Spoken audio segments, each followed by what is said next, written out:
students. In this video, I will be explaining to you different type of solutions on the basis of its concentration. In my last class, I had taught you about types of solution on the basis of particle size. On the basis of particle size, there are three types of solutions: true solutions, colloidal solutions, and suspension. Today I will be talking about it in terms of concentration. So, before I begin about concentration, I will remind you about two properties of colloidal solutions: Tyndall effect and electrophoresis. So first I will start with Tyndall effect. Tyndall effect. This phenomenon is exhibited mostly by colloidal solutions and to some extent by suspensions. So what is a Tyndall effect? If you take a colloidal solution in a tumbler, example is milk and water, and when you place it in a dark room, and if you have a source of light in front of it, like this is the torch I have taken, you can perform this experiment at home with a laser pen. This is the path of the light. The path of the light becomes illuminated. That means entire path can be visible. Entire path of light can be visible. And this effect is known as Tyndall effect. I gave an example of Tyndall effect when a ray of light enters a dark room. The entire path of light becomes visible and we are able to see the dust particles suspended in air. So dust particle in air forms a colloidal solution, and when light passes through it, the path of light becomes visible. That is known as Tyndall effect. Now the next phenomenon shown by colloidal particles is electrophoresis. I have not told you about it and I am going to discuss about it in detail now. Electrophoresis.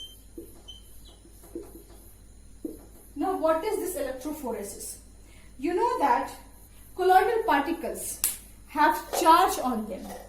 The dispersed phase of colloidal particle has got a particular charge on its surface. This charge could be positive or negative, but whatever it is like charge. That means either it will be positive or negative. It cannot be both of them. So suppose we have got, again I am taking an example of colloidal solution. Suppose these are the dispersed phase particles present in dispersion medium. So this is the dispersion medium. So these particles are either positively or negatively charged. So when you apply, suppose you have applied an electrode over here. This is the electrode or the metal plate which is attached to the positive terminal of the battery, and you have got another plate here which is attached to the negative terminal of the battery. This is the positive terminal and the negative terminal, and because of the presence of source of electricity over here, the plate will be positively charged and the other will be negatively charged. So when we have electric field, when we apply electric field to a colloidal solution, the colloidal particles start moving towards the oppositely charged plate. So if they are positively charged, suppose if they are positively charged, they will get attracted towards the negatively charged plate, and the movement of the colloidal particles towards oppositely charged plate is known as electrophoresis. I will write down the definition here so that you can note it down. The movement of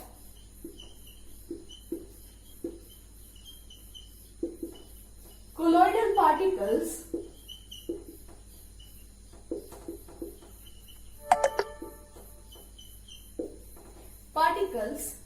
towards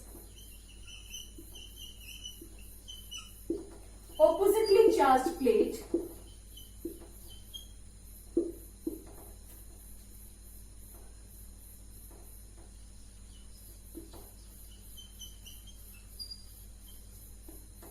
plate or electrode. Electrode is the more proper word. in an electric field.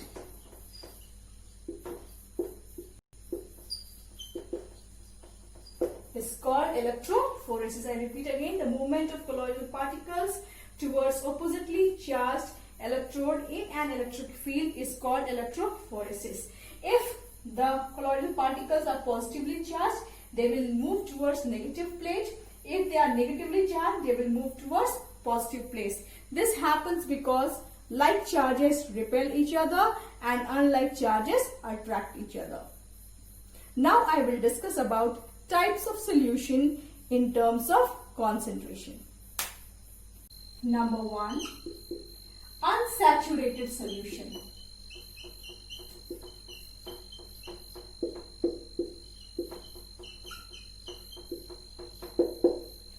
Number 2, I'll write over here, a saturated solution.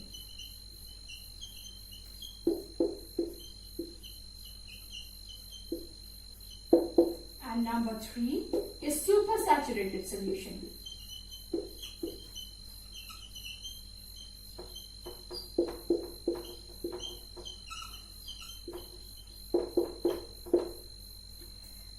Now I will tell you about a simple activity that many of you must have observed in your kitchen.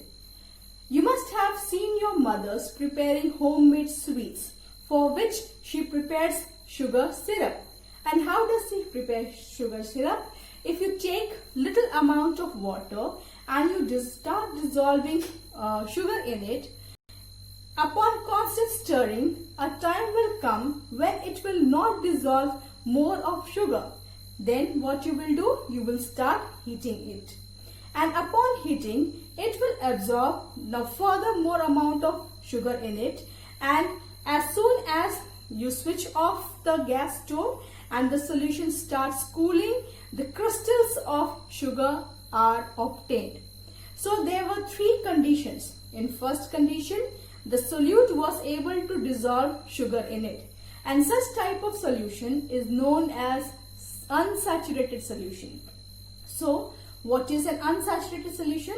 An unsaturated solution is one which can dissolve more of solute at a particular temperature.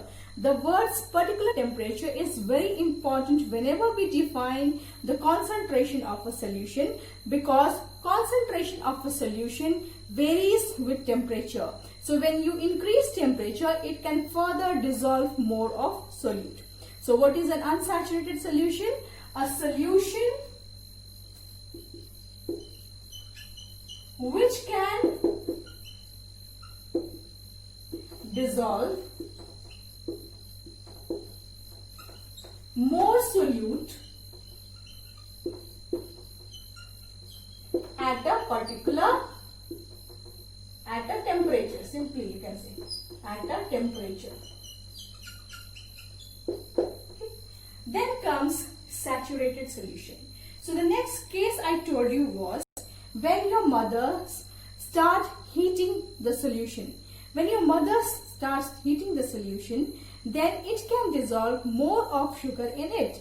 So a unsaturated solution now is becoming saturated.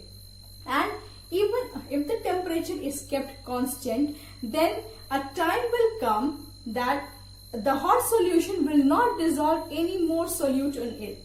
So such type of solution which cannot dissolve more of solute at a temperature is known as saturated solution. So I will write down the definition, and for definition I will have to rub this. I need space for it. So what is an unsaturated solution? A solution which cannot dissolve more solute at a temperature is called a saturated solution. Now the third part is unsaturated solution. Then what is an unsaturated solution? An unsaturated solution is one which can dissolve more solute than it can hold. That means it can dissolve more than its capacity. Then such type of solution is known as supersaturated solution.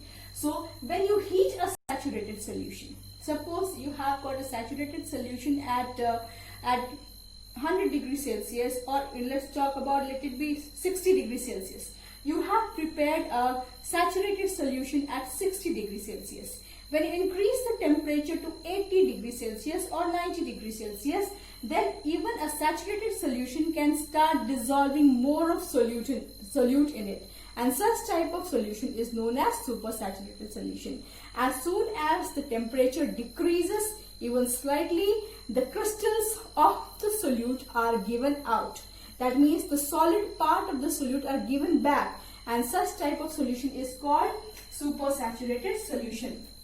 So, which dissolves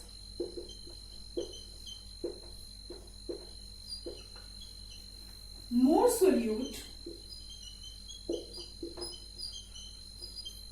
than it can hold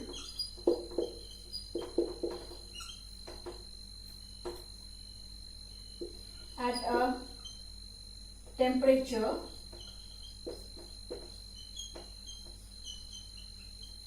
is called supersaturated solution.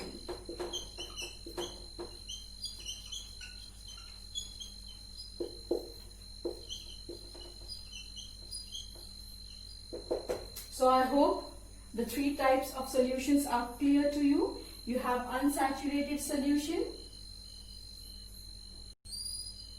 then you have got saturated solution, and at last you have got supersaturated solutions.